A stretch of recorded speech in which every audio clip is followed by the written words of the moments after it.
অভ্যুত্থানের পরবর্তীতে নতুন একটা বাংলাদেশ, সেই নতুন বাংলাদেশে বাংলাদেশের সর্বোত্তরের জেলা, সর্বোত্তরের উপজেলা, আজকে তেঁতুলিয়ার এই স্কুল মাঠে আমরা রয়েছি। অভ্যুত্থানের পরে নতুন একটি অন্তর্বর্তীকালীন সরকার এসেছে। সরকারের এখনো 5 মাস হয়নি, কিন্তু এই সর্বোত্তরের জেলায় অলরেডি আমরা 2 জন মাননীয় উপদেষ্টার পদচারণা পেয়েছি। আমরা এমন বাংলাদেশ চাই যেই বাংলাদেশে উত্তরবঙ্গ তো নয়, উত্তরবঙ্গের সর্বোত্তরের জেলা কিংবা সর্বোত্তরের উপজেলাও সুবিধা বঞ্চিত হবে না। সর্বোত্তরের জেলার সাথে বাজেট নিয়ে কোনো বৈষম্য করা হবে না। আমরা এই 5 মাসের মধ্যেই মাননীয় শিল্প উপদেষ্টাকে এই পঞ্চগড়ে পেয়েছি এবং আমরা গর্বের সাথে বলতে চাই এই অন্তর্বর্তীকালীন সরকারের সময়ে বন্ধ থাকা পঞ্চগড়ের সুগার মিল আবার চালু হচ্ছে। আমরা গর্বের সাথে বলতে চাই আমাদের স্থানীয় সরকার এবং যুব ও ক্রীড়া মন্ত্রণালয়ের মাননীয় উপদেষ্টা এই অভ্যুত্থানের আমাদের অন্যতম সহযোদ্ধা আজকে আমাদের এই পঞ্চগড়ের তেঁতুলিয়া এসেছেন। আমরা এই উত্তরের জেলা পঞ্চগড় থেকে স্পষ্ট করে কিছু কথা বলতে চাই, স্পেশালি আমাদের এই তেঁতুলিয়াকে কেন্দ্র করে।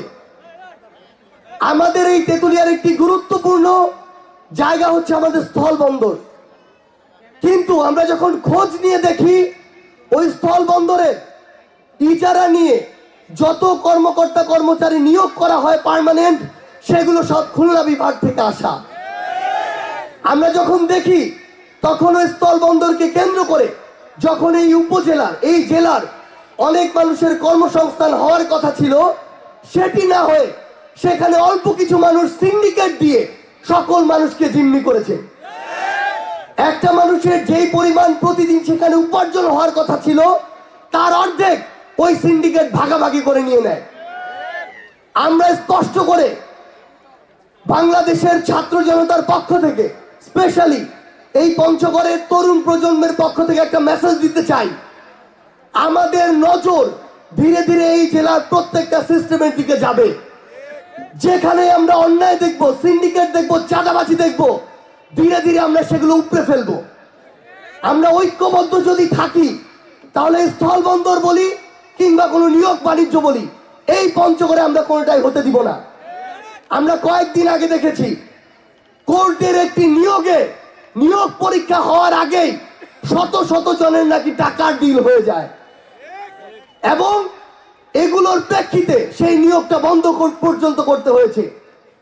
একটা এত বড় অভ্যুত্থানের পরে, এত রক্তের পরে, জীবনের পরে যদি এরকম সুপারিশের খেলা, টাকার খেলা চলতে থাকে, তাহলে 2টা জিনিস হতে পারে। হয় আমরা এটা হতে দিব না, না হয় এগুলোকে বাধা দেওয়ার জন্য প্রয়োজনে আরো রক্ত দিব। কিন্তু এই পঞ্চগড়ের মাটিতে যে মেধার কথা, যোগ্যতার কথা বলে এত বড় একটি অভ্যুত্থান হলো, সেগুলোর বিপরীতে সুপারিশ আর টাকার খেলা আমরা হতে দিব না। আমরা আমাদের জায়গা থেকে এই পঞ্চগড়ের বিভিন্ন সরকারি যে অফিসগুলো রয়েছে, সেখানে যারা সরকারি কর্মকর্তা কর্মচারী রয়েছে, তাদেরকে পঞ্চগড়ের মানুষের পক্ষ থেকে একটা স্পষ্ট বার্তা দেই। পঞ্চগড় জেলার আমরা বিভিন্ন পুলিশের বিভিন্ন অফিস বলি, প্রশাসনের বলি, কোর্টের বলি, ভূমি অফিস বলি, হসপিটাল বলি, এগুলোতে বিভিন্ন কর্মকর্তা কর্মচারী 10 টাকা হোক, 100 টাকা হোক, 1000 টাকা হোক, বিভিন্ন সংখ্যায় মানুষকে এই টাকার বিনিময়ে জিম্মি করে ফেলে। এবং এমন অনেক অফিস তৈরি হয়েছে যেখানে টাকা ছাড়া কেউ কথা বলে না। আপনাদেরকে, আপনারা আমার সামনে যারা আছেন এবং আপনাদের মাধ্যমে পুরো পঞ্চগড়ের মানুষকে একটা স্পষ্ট কথা বলি, আপনারা আপনাদের যে কোনো যৌক্তিক কাজে যে কোনো অফিসে যাবেন, যদি টাকা ছাড়া আপনার কাজ না হয়, নির্দিষ্ট সুস্পষ্ট অভিযোগ নিয়ে প্রমাণ সাপেক্ষে আপনারা আমাদের কাছে আসবেন। ওই অফিসের ওই লোক এরপরে কিভাবে ওই চেয়ারে বসে থাকে সেটা আমরা দেখব। আমরা যদি ঐক্যবদ্ধ থাকি, এরকম 2, 4, 10, 20 জন চোর বাটপার ভয় ওই চেয়ার ছেড়ে পালিয়ে যাবে, ঠিক যেভাবে তাদের জননী শেখ হাসিনা দেশ ছেড়ে পালিয়ে গেছে। তো এক্ষেত্রে সবচেয়ে গুরুত্বপূর্ণ হচ্ছে আমাদের ঐক্যবদ্ধ থাকা। আরেকটা গুরুত্বপূর্ণ বিষয় আছে, জনগণ হিসেবে, ব্যক্তি হিসেবে আমাদেরও ভালো হতে হবে। আমরা যদি নির্বাচনের আগে 200, 500, 5,000 টাকার বিনিময়ে ভোটের আগের দিন কয়েকশো, কয়েক হাজার টাকা নিয়ে ভোটটা যোগ্য লোকটাকে না দিয়ে অযোগ্য একটা লোককে দেই, তাহলে সে আপনার কাছে, আপনি তার কাছে টাকা নিচ্ছেন একদিন, সে আপনাকে টাকার বিনিময়ে হোক, অন্য কোনো বিনিময়ে হোক, জুলুম করবে আগামী 5 বছর। আমাদেরকে ব্যক্তিগত জায়গা থেকে ঠিক হতে হবে। আমরা আমাদের 5 বছরে একবার শুধু সুযোগ পাই ওই ক্ষমতার চেয়ারটাতে কে বসবে সেটা নির্ধারণ করার জন্য।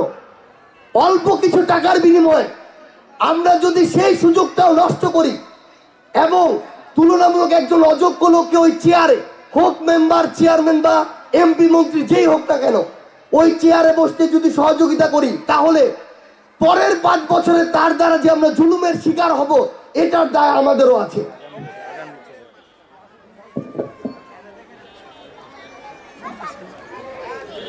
সেই জায়গা থেকে, আমাদের ব্যক্তিগত জায়গা থেকে এই যে দায়বদ্ধতা, এটা যেন আমরা নিজেরা পালন করি। 5 বছরে যে সুযোগ রাষ্ট্রের জনগণ হিসেবে, নাগরিক হিসেবে আমরা একবার পাই, কয়েকশো, কয়েক হাজার টাকার বিনিময়ে আমরা যেন সেই সুযোগ না হারাই। এই 24-এর অভ্যুত্থানের পরে আমাদের সবচেয়ে বড় এই গুরুত্বপূর্ণ দায়িত্বটা হচ্ছে নিজের জায়গা থেকে নিজের যতটুকু দায়িত্ব সেটুকু পালন করা, নিজের দায়িত্ব কর্তব্যের প্রতি সৎ থাকা। নিজে যদি নিজের জায়গায় ঠিক না থাকি, আরেকজনকে জ্ঞান দেওয়ার, আরেকজনের বিরুদ্ধে ব্যবস্থা নেওয়ার কোনো অধিকার আমাদের নাই। আমরা আপনাদেরকে শুধু একটি কথা বলি, আমরা প্রত্যেক উপজেলায় আমাদের জায়গা থেকে প্রতিনিধি ঠিক করে দিব। সরকারের হোক, যে কোনো অফিস হোক, হোক পুলিশের কোনো অফিস, প্রশাসনের কোনো অফিস, ভূমি কোনো অফিস, হসপিটাল, যে কোনো কিছু, যে কোনো অফিসে যদি আপনি দেখেন যে আপনার এরকম টাকার বিনিময়ে আপনার যৌক্তিক কাজটি করে নিতে হচ্ছে, আপনারা আপনাদের জায়গা থেকে আমাদেরকে শুধু যৌক্তিকভাবে অভিযোগটি জানাবেন, পরের দায়িত্ব আমরা আমাদের জায়গা থেকে নিব। এবং আপনারা আমাদের সামনে যারা রয়েছেন, স্পেশালি আগামীর প্রজন্ম, আপনাদেরকে একটা গুরুত্বপূর্ণ দায়িত্ব নিতে হবে। যেই মানুষটাকে আপনি আপনার প্রতিনিধি হিসাবে আগামীর পঞ্চগড়ের জন্য, তেঁতুলিয়ার জন্য নির্বাচিত করবেন, ওই আপনার ভোটের যে মূল্যবান সমর্থনটি যেই মানুষটিকে দিবেন, সেই মানুষটি যেন আপনার কথা শোনার, আপনার কথা বলার, আপনার কাছে জবাবদিহি করার এবং আপনার কাছে সময়ে অসময়ে আসার মানসিকতা রাখে। আমরা যেন এই অভ্যুত্থানের পরে, এত রক্ত এবং জীবনের পরে আর কারো অন্ধ ভক্ত বা অন্ধ সমর্থক না হই। বিগত 16 বছরে খুনি হাসিনা আমাদেরকে হয় তাদের দাস বানিয়েছে, না হয় দালাল বানিয়েছে, না হয় নিষ্ক্রিয় দর্শক বানিয়েছে। এখন আমরা আর সেটা হতে চাই না। আমরা যে নতুন বাংলাদেশের স্বপ্নটা দেখছি, এই বাংলাদেশ আমরা একসাথে সবাই মিলে বাস্তবায়ন করতে চাই। আমাদের এখানে তরুণ প্রজন্মের বিশাল একটা অংশগ্রহণ আছে। আমাদের সম্মানিত উপদেষ্টা রয়েছেন, তার কাছে পুরো তেঁতুলিয়ার বাসীর পক্ষ থেকে এবং তরুণ প্রজন্মের একজন প্রতিনিধি হিসেবে আমাদের চাওয়া যে যুব ও ক্রীড়া মন্ত্রণালয় থেকে একটি উপজেলাকে, একটি জেলাকে যতভাবে যৌক্তিক যতটুকু সাপোর্ট করা যায়, আমাদের এই উত্তরের তেঁতুলিয়া যেন তার থেকে বিন্দু মাত্র বঞ্চিত না হয়। আমাদের যে মিনি স্টেডিয়াম বা বড় স্টেডিয়ামটি রয়েছে, এগুলোতে প্রয়োজনীয় অবকাঠামো নাই। পঞ্চগড়ের হাসপাতালগুলো খালি বিল্ডিং, না আছে ডাক্তার, না আছে মেশিন, না আছে কোনো ব্যবস্থাপনা। আমরা তার মাধ্যমে আমরা চাই যে তিনি আমাদের স্বাস্থ্য উপদেষ্টা যিনি রয়েছেন, অন্যান্য সম্মানিত যারা উপদেষ্টা রয়েছেন বিভিন্ন ক্ষেত্রে সংশ্লিষ্ট, তাদেরকেই পঞ্চগড়ের গণমানুষের যে চাওয়াগুলো, দাবিগুলো আমাদের জায়গা থেকে তাদের সামনে গিয়ে তুলে ধরবেন। এবং সর্বোপরি সবচেয়ে গুরুত্বপূর্ণ হচ্ছে দিন শেষে আমাদের ইয়াং জেনারেশনকে বুদ্ধিবৃত্তিক এবং মেধার যে চর্চা, সেটি কন্টিনিউ করতে হবে। ওই ফাইটে আমাদের এগিয়ে থাকতে হবে। আমরা চাই পঞ্চগড়, তেঁতুলিয়া বলি, আটোয়ারি বলি, প্রত্যেকটি উপজেলায় এমন একটি পাবলিক লাইব্রেরি থাকুক যেখান থেকে শুধু স্টুডেন্ট নয়, যে কেউ এক সপ্তাহের জন্য হোক, 10 দিনের জন্য হোক, 15 দিনের জন্য হোক, একটি বই নিয়ে যাবে, আবার পড়ে এসে দিয়ে যাবে। এবং প্রত্যেকটি উপজেলায় অন্তত 10,000 বইয়ের যেন একটি সংগ্রহশালা থাকে। আমরা পুরো তরুণ প্রজন্ম এবং আমাদের যারা অভিভাবক সামনে রয়েছেন, আমাদের অগ্রজ, আমরা চাই আগামীর পঞ্চগড় বিনির্মাণ হোক আমাদের সম্মানিত যারা অগ্রজ রয়েছেন তাদের পরামর্শক্রমে এবং তরুণদের নেতৃত্বে। এই দুটির যদি মিশেল একসাথে হয় তাহলে আগামীর বাংলাদেশ বিনির্মাণে আমাদের পঞ্চগড়, আমাদের তেতুলিয়া বাংলাদেশের সবচেয়ে সামনের সারিতেই থাকবে। এই প্রত্যাশা রেখে এবং পঞ্চগড়ের মানুষের যে দীর্ঘ আশা আকাঙ্ক্ষা পঞ্চগড়কে একটি স্বয়ং সম্পূর্ণ জেলা হিসেবে দেখার, সেই স্বপ্ন সবাই একসাথে আমরা বাস্তবায়ন করব, সেই প্রত্যাশা রেখে আজকে এখানেই শেষ করছি। সবাই আমাদের জন্য দোয়া করবেন। আসসালামু আলাইকুম।